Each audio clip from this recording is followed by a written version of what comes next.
I said it was only 2 years, not 25 years. It was like yesterday. And believe me, Khalid, I enjoy every bit of a second of this journey. Thank you very much for it. I'm very honored and pleased to be the chairperson with my co-chairperson, my dear colleague and Professor Yossi Rostom, Professor of Technical Oncology, Alexandria University.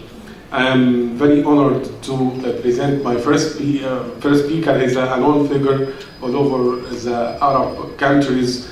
He is Professor Fadi Guerra, Professor of Radiotherapy Oncology, American University of Beirut, Lebanon. He will talk about challenges on radiation therapy for carcinoma of the uterine cervix. Please, Professor.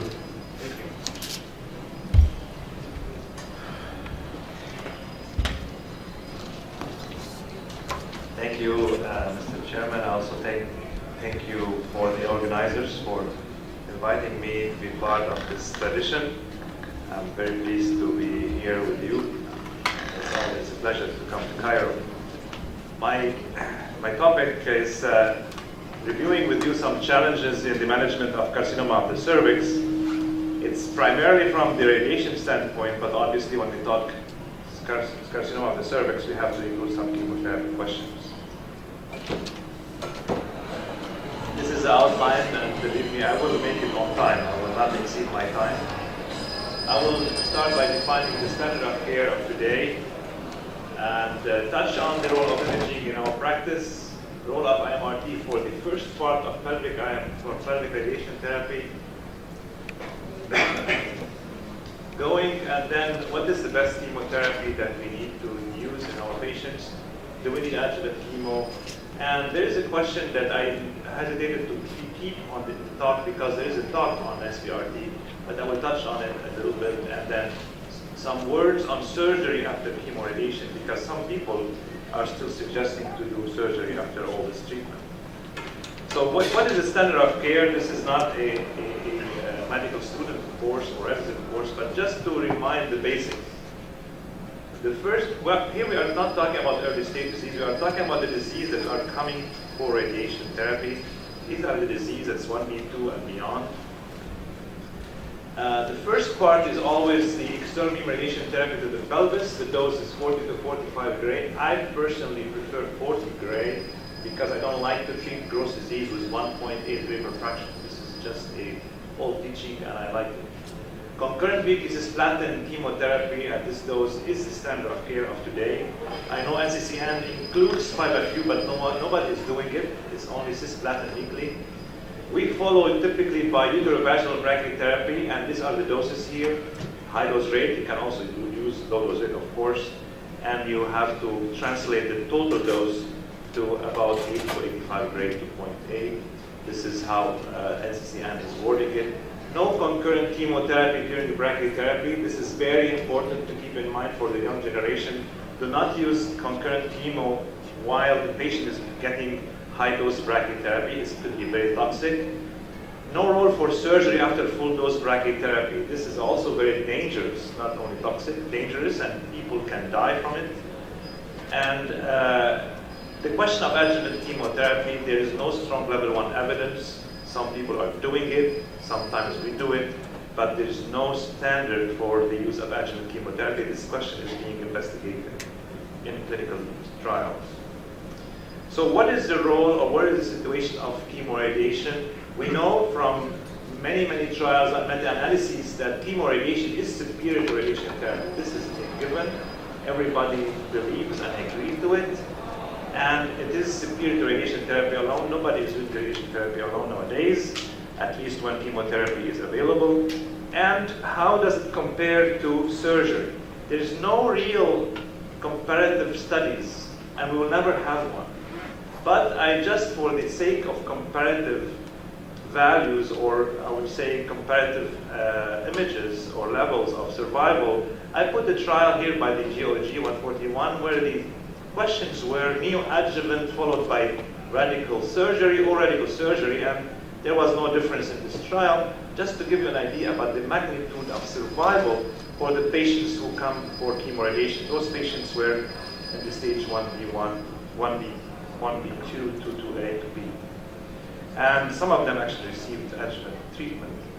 So if you transpose this level of survival to the curve I showed you earlier, you can see that chemoradiation therapy is actually as good, if not better, let's say as good as surgery. And nowadays, in our practice, in many practices, surgeons, when they feel that the disease is somehow advanced, they don't venture and do surgery. They refer the patient for chemoradiation because they are strong believers that chemoradiation can do as well as radical surgery. Now moving to what we do with imaging, how modern imaging is helping us. Just very brief on PET scan, which is typically used for the investigation of lymph nodes and occult metastases that are not visible by conventional imaging.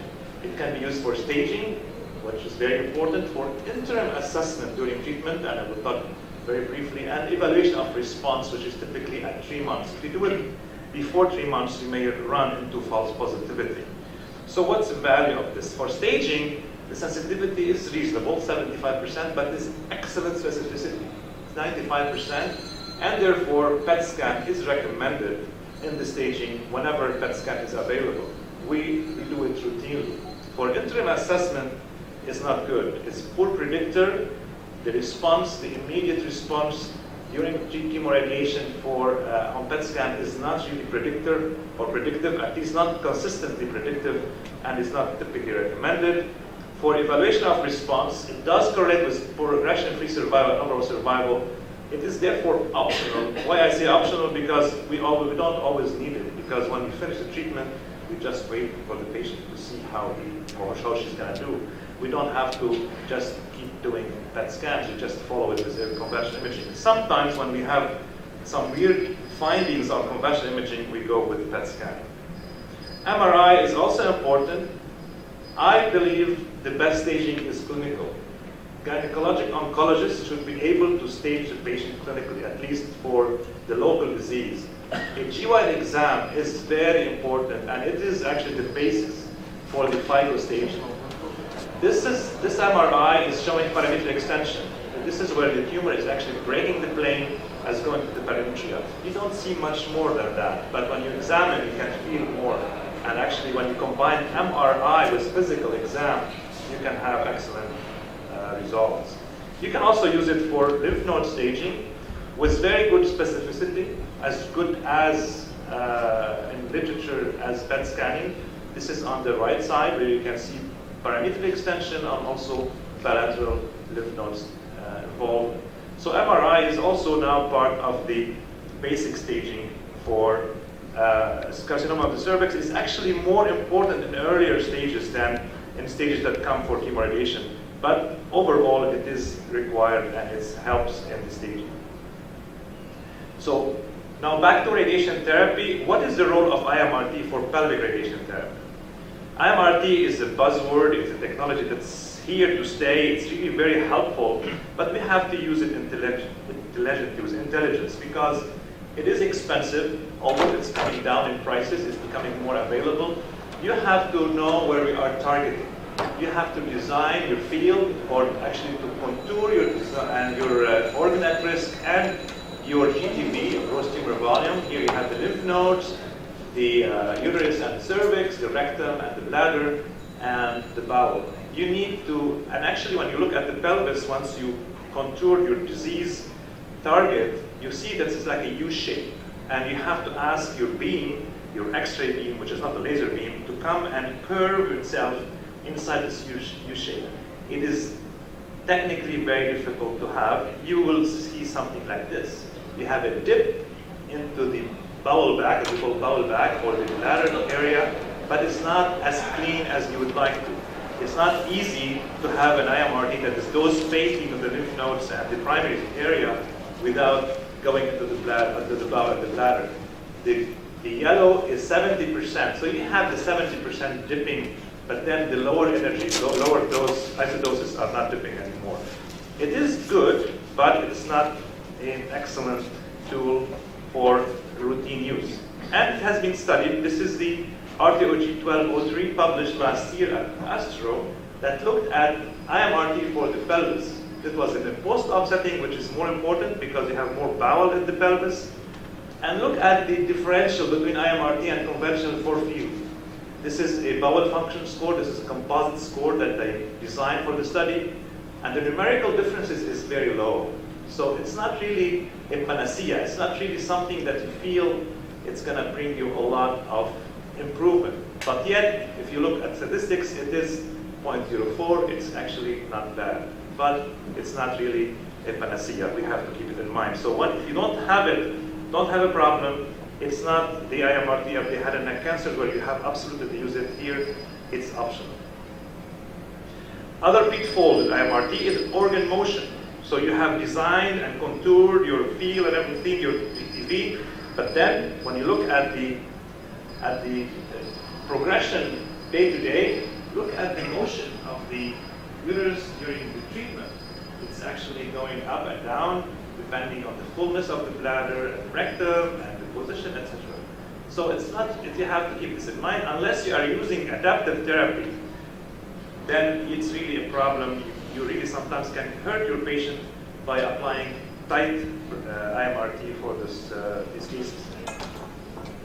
This is the documentation about the interfraction motion, and there is also tumor shrinkage. You start somewhere, you know, the carcinoma of the cervix is very radiosensitive and chemosensitive, and when you are week 4, most of the disease is gone. So your design of the field of the GTV has really vanished and no longer applicable.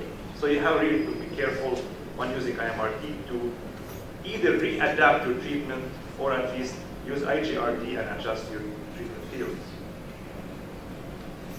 So few words about chemotherapy. I'm not going to dwell on it, but just to tell you, this is what we do, and I hope you agree with me that all studies that looked at doublets and other than cisplatin has not really shown very much difference. We have done our own study in our institution looking at paclitaxel versus cisplatin. Also, we found no difference. Actually, with more toxicity with paclitaxel. This is from other groups with tirapazamine, showing that there is no difference, surprisingly and disappointingly. And this is from India with more drugs, and there is no difference. Now, there is a meta-analysis with the doublets of cisplatin that claims that doublets is better than cisplatin, but I don't think this is very reliable because this meta-analysis, if you are familiar with it, included retrospective studies. And if you remove the retrospective studies, then these are the most important one pushing for the favor of the doublets. Then if you remove those, the difference will no longer be significant. So I think in essence, cisplatin alone remains the gold standard of the day. Do we need adjuvant chemotherapy? One study from Latin America has really thrown a very problematic question to us, showing that if you add chemotherapy with gemcitabine based after chemoradiation and brachytherapy, you can improve survival. The problem was this, there is toxicity, and also that the chemotherapy was not the same as the chemotherapy used during the chemoradiation. So it is actually important to keep in mind, but it's not a model that we can use in day-to-day practice.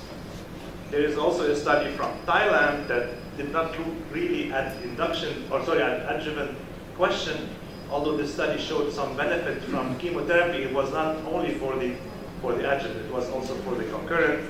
And there's currently a study by the RTOG and also by groups in Australia and New Zealand looking at this question, testing the value of adjuvant chemotherapy after full course of chemoradiation with brachytherapy. So I think this study is still accruing. We will have the answer to that later on.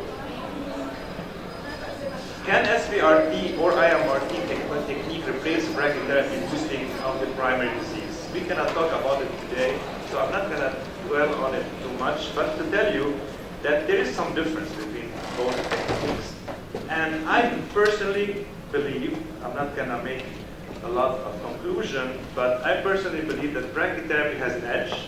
So whenever you have brachytherapy available, I would recommend to use brachytherapy. If brachytherapy not available, then SBRT is a good replacement. And I hope we'll hear more about it in the coming talks later on today. This is how we do brachytherapy. I mean, this is very simple and very straightforward. Not simple, not very simple, but you have to know your dose limits, etc., and use good imaging.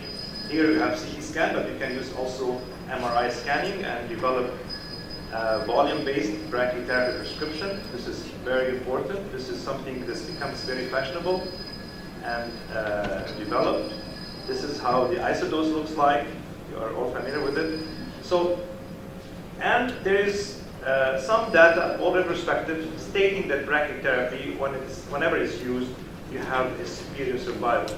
This is retrospective, but the expert in the field always claim that brachytherapy is not optional, and whenever you have brachytherapy available, you should use it. So I sound very proponent of brachytherapy, and I am, but I think it is difficult to have brachytherapy everywhere. If you don't have it, you can use your external beam tools. So I will close by saying a few words about surgery after chemoradiation. Again, if you have chemotherapy, if you have brachytherapy, you should not use surgery. But if you don't, then surgery may not be a bad idea if the patient is amenable to surgery.